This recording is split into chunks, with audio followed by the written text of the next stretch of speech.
i bilen för första gången med full lastning. Vi är på väg! Jag är på väg! För 3 månader sedan så köpte vi våran van Ivan Skopilovic. Vi har kämpat både kvällar och helger med att få den klar inför semestern. Och nu äntligen har det blivit dags. Så häng med oss på vår första dag av vanlife. God morgon alla! Idag är en underbar dag. Det här är vår första morgon i vanen. För här har vi sovit i natt. Alltså, vilken känsla det har varit. Hur tyckte du det var att vakna upp här? Det är helt fantastiskt. Alltså bara, det är lite kallt, ta på sig täcket och så tar man öppna fönstret och så gosar man in sig där och så bara stirrar man rakt ut på den fina naturen. Det är otroligt. Jag tror att första halvtimmen idag bara spenderade vi i sängen och tittade ut. Vi bara hade öppna dörrar och bara satt och njöt av den fina naturen. Nej, vilket lugn det här är. Även fast det känns ibland som att vi bor i en grotta eftersom vi inte har några fönster. Utan Nej, det är sant. man måste öppna dörrarna och då blir det skönt. Men i den här videon så tänkte ni att ni ska få följa oss i en helt vanlig vanlifers vecka eller dag. Idag har vi ju på cykelkläderna så vi ska ut och cykla. Yes, cykla lite mountainbike precis här i närheten. Och kanske lite vandring, kanske lite glass. Ja, vi får se vad dagen blir. Ja, glass har vi pratat om i en hel vecka. Det är det som är semester. Utan glass är det inte semester. Och självklart så kommer vi i slutet av den här videon att köra en liten van-tour av vår väldigt, väldigt simpla van. Så det tänker vi helt enkelt att vi gör om 2-3 dagar så att vi verkligen hinner känna efter i alla fall lite grann. Men nu är det dags för frukost.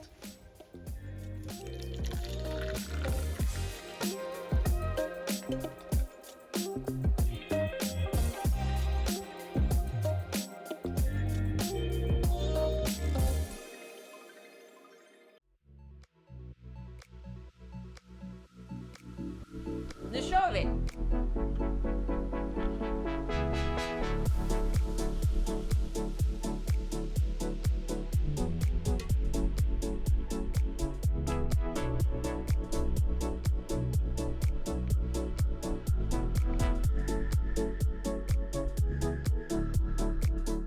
Här kommer han. Tar han backen uppför. Han har så mycket fart och han kämpar, han trycker och han kör. Men det kommer en avsats till. Han kommer, sista branten. Där måste han uppför. Och han gör det, han klarar det. Woo!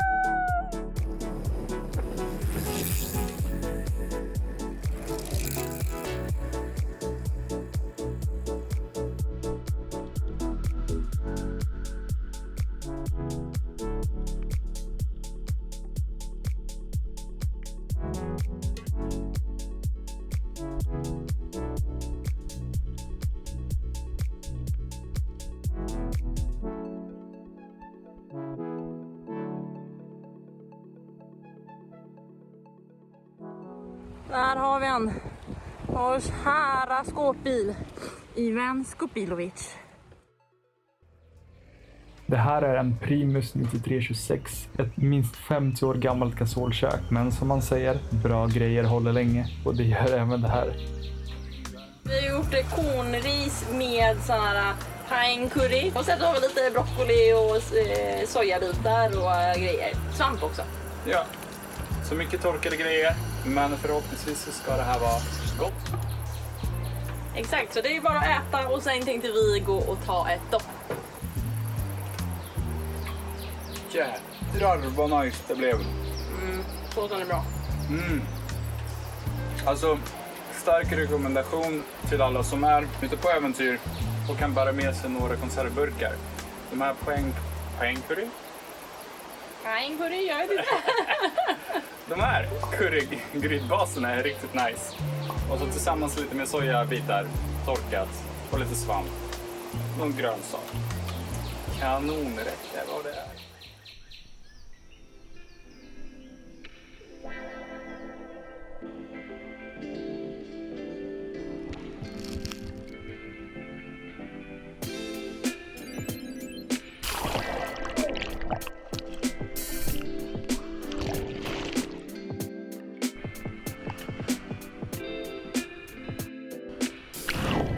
Vi är precis tillbaka från stranden och man kanske inte kan tro det för mitt hår har nästan torkat. Men det är bara så underbart att sitta här precis vid Vänern och titta ut över det här fantastiska landskapet och bara ha solen rakt på en.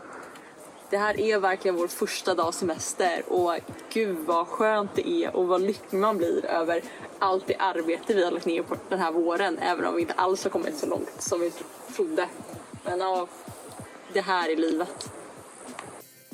Kommer du gå? Jag vill gärna.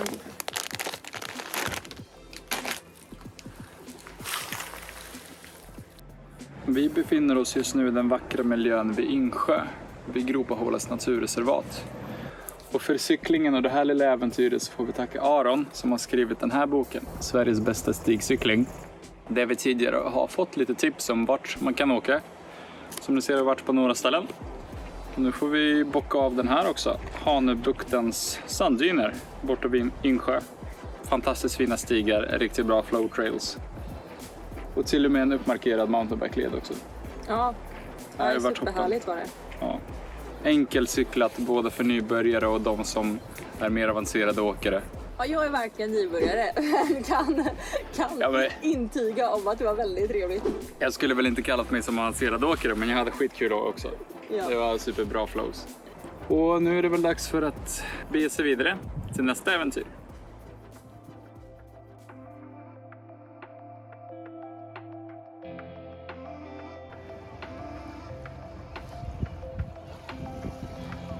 Det här är livet.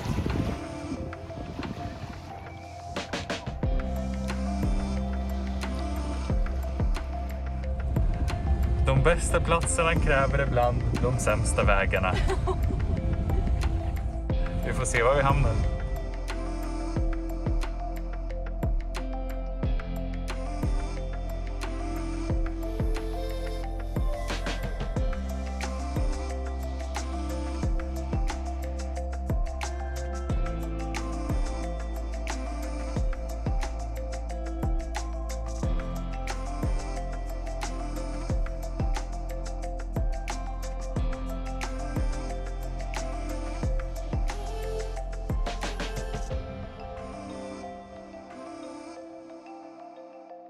Vi har haft en otroligt bra dag idag och jag tänkte faktiskt varva ner på den här väldigt vackra platsen som vi just tittade.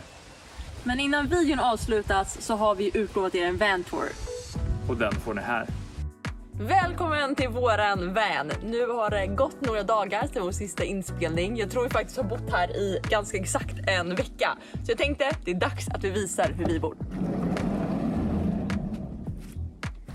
Det första man ser det är att vi faktiskt har öppnat upp här. Det kom som ett väldigt spontant infall, för när vi hade bott här i några dagar så kände vi att vi både bodde i en väldigt mörk bunker, men också med tanke på säkerheten så kände vi att vi vill verkligen kunna hoppa fram om det skulle behövas. Man ser också hatthyllan som är en väldigt simpel konstruktion. Vi har bara satt upp ett nät här så man kan, och små spikar så man kan helt enkelt bara lyfta upp de här, och det är att vi kan utnyttja hela den här förvaringen. Så det är här som vi har hela vår garderob och sen så även lite necessärer och sådana saker. Här borta har vi vårt kök, så vi har byggt om från en gammal köksö, så vi har skurit ut här för att få ner handfatet och kranen. Här borta har vi vårt vattensystem, så ja, här är vår papperskorg, den kan vi ta ut. Men vi har en 15 liters dunk för gråvatten här i, och sen har vi vår fotpump som då sticker ut så vi slipper öppna här för att pumpa vatten. Här har vi bara massa olika lådor med olika förvaring, och längst bort har vi vårt skafferi. Det här är också våran spis som vi då eldar med gasol, så det är en gammal gasolspis från Primus från runt 70-talet. Vänder man sig hitåt så har vi ytterligare en liten låda för alla våra sladdar, lite torkpapper och sen en påse med diverse föremål som vi inte har något annat ställe att lägga dem på. Här borta har vi vårt lilla elverk. Det är en EcoFlow River 2 Max. Epic. Och det används för att ladda bland annat våra mobiltelefoner, datorer, annan elektrisk utrustning och den här lilla kylboxen.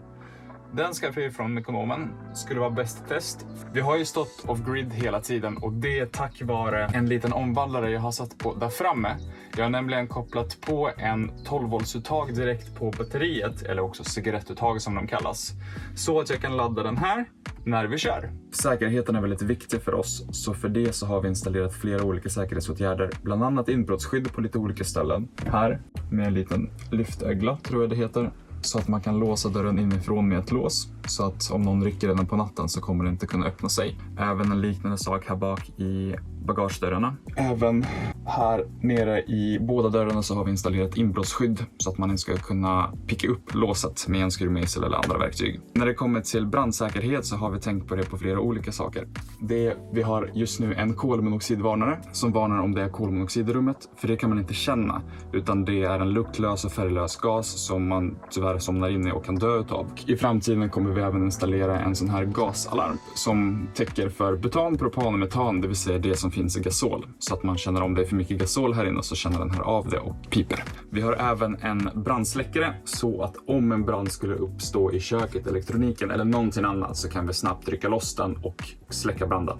Ni ser också våra små lampor. Vi har fäst alla dem med kardborreband så att vi kan flytta runt och enkelt byta ut batteriet och sånt. Så det här går ju på batteri eftersom vi inte har någon solcell eller någonting i år.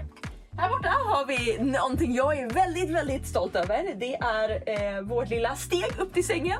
Eftersom vi skulle få plats med cyklarna så märkte jag ju att det är lite för högt för mig för att komma upp. Jag är ingen smidig person. Så istället har vi ett litet steg installerat som blir lite av en gunga. Så man behöver en viss teknik för att komma igenom. Här borta har vi i alla fall vårt vatten, så det är en 100 liters dunk. Vi har den i en svart plastpåse för att förhindra de här, tillväxt för bakterier som trivs av ljus. Och sen längst bort här så har vi ju vår allt-i-allo-kartong. Det började som en verktygskartong, så Roman hade en struktur på allting som vi skulle kunna behöva eftersom bilen, vi vet inte vad som kan hända med bilen, men också att vi ville fixa lite saker medan vi var på vägarna. Men det har slutat med att vi bara lägger allting där som vi inte har något annat ställe för. Så den är extremt kaos just nu. Sen så här uppe har vi ju lite krokar också, och det har vi faktiskt på andra sidan också. Men det är typ gamla, vad ska man säga? Hållare för ett draperi till duschen. Men det funkar jättebra som krokar. Det här är bästa platsen i vår van. Jag älskar vår säng. Den är 193 cm lång och 140 cm bred. Den kan vara så lång för att vi har köpt bort den här metallskenan och gjort då ett extra utrymme här. Här uppe har vi också en liten hylla med lite böcker så vi kan komma åt dem på kvällen. Och nu tänker jag att vi flyttar ut och tittar på garaget. Här bak har vi vårt kära stökiga garage. Men det bästa med det här är de här fina cyklarna och inte minst cykelhållarna som jag är väldigt nöjd med. Det är faktiskt Sara som har satt ihop dem enligt min design. Och hur vi gjorde det här kan ni faktiskt se på våran Instagram där vi heter friluftslife.swe. Så där kan ni följa oss för att se bland annat på hur vi gjorde dessa och massa annat skoj. Vi är gott om plats i garaget. Just nu så har vi ju en ihopfällbar kanot, lite resväskor och allt möjligt. Vi förvarar även en extra dunk här med diesel och även en dunk med olja ifall en olycka skulle vara framme eller vi skulle vara fast någonstans och hade glömt att tanka. Jo, men då finns det en extra dunk här på några liter, vilket är toppen. Och det här är ett litet experiment för framtiden på ett litet hemmabygge jag har gjort. Men exakt vad det får ni reda på i nästa video. Så det var det. Tack så jättemycket för att ni kollade på den här videon. Och prenumerera jättegärna på kanalen för att inte missa vår kommande semester och även när vi fixar till vanen jättemycket finare under hösten. Och med det sagt så vill vi bara säga trevlig helg. Och ut i naturen med er.